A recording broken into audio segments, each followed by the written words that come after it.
जरतरार आपसे ही करते हुए, चूंकि नरसंहार के जो दावे किए जा रहे हैं अमेरिका की ओर से भी कुछ सैटेलाइट इमेज के जरिए यूक्रेन के इस दावे की पुष्टि करने की बात कही जा रही है, मैं चाहूंगी कि क्या रूस के इरादे जमींदोज हो गए, इस वजह से नरसंहार की इस तरह की तस्वीरें सामने आई हैं? इसके बारे में और किस तरह की जानकारी देंगे हमारे दर्शकों को आप? जेड जी चित्रा, शुक्रिया बहुत। देखिए, जहाँ तक हमारी इंटेलिजेंस रिपोर्ट्स हैं, और आपने भी सुना होगा कि शायद राष्ट्रपति बाइडेन ने बहुत स्पष्ट तौर पर यह कहा है कि हमारी जो राय है इसमें वो ये है कि रूस मुकम्मल तौर पर यूक्रेन पर कब्जा करना चाह रहे थे। उनके इरादे यही थे कि यूक्रेन एक आज़ाद देश ना रहे, और उसके अब नतीजे हम मुसलसल देख रहे हैं पिछले 5 हफ्तों से। यानी कि जो हम सुन रहे थे, ख़ास तौर पर जब रूस ने इस जंग को शुरू किया, इस नाजायज़ जंग को शुरू किया उन्होंने, वो बिल्कुल गलत निकला। यानी कि रूस का और व्लादिमीर पुतिन का ये कहना था कि शायद कि आज ये जो बड़ी खबर नरसंहार की सामने आई है, उस पर हमारे दर्शकों को अमेरिका से आप क्या जानकारी देंगे?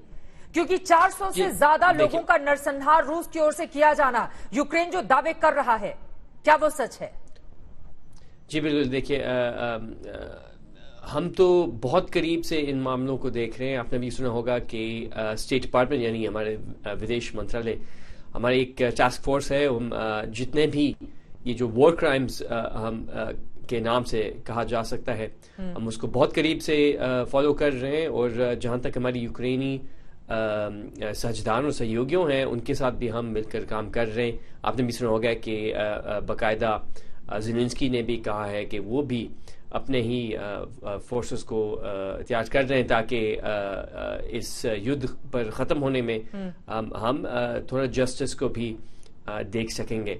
लेकिन असल में हकीकत ये है कि हम देख रहे हैं कि रूस के हाथों से यानी कि एक एस्केलेशन आ रहा है, टेंशन को वो बढ़ा रहे हैं, बल्कि ख़ुद वो धमकियां दे रहे हैं कि उन्होंने बाकायदा उन्होंने ऐसे हथियार इस्तेमाल करने जो कि हम मेरे ख्याल कि हमने 21वीं सदी में देखे हैं। ठीक है। जैसे केमिकल और बायोलॉजिकल वेपन्स भी हैं। आप ये कह रहे हैं कि केमिकल और बायोलॉजिकल वेपन्स का इस्तेमाल रूस की ओर से किया जा रहा है ताकि तबाही को और ज्यादा बढ़ाया जा सके। ज़रतरार, मैं चाहूंगी आप हमारे साथ लगातार बने रहिए, क्योंकि बहुत सारे ऐसे सवाल हैं जो आपसे पूछे जाने जरूरी हैं। लेकिन उसके पहले सीधे मॉस्को का रुख कर लेते हैं। रामेश्वर सिंह वहां से वरिष्ठ पत्रकार हमारे साथ जुड़े हुए हैं। रामेश्वर जी, सीधा सा सवाल है, ये हताशा है, ये रूस की निराशा है? अगर नरसंहार की तस्वीरें सामने आएंगी तो वो अपने आप में बहुत ज्यादा परेशान करेंगी।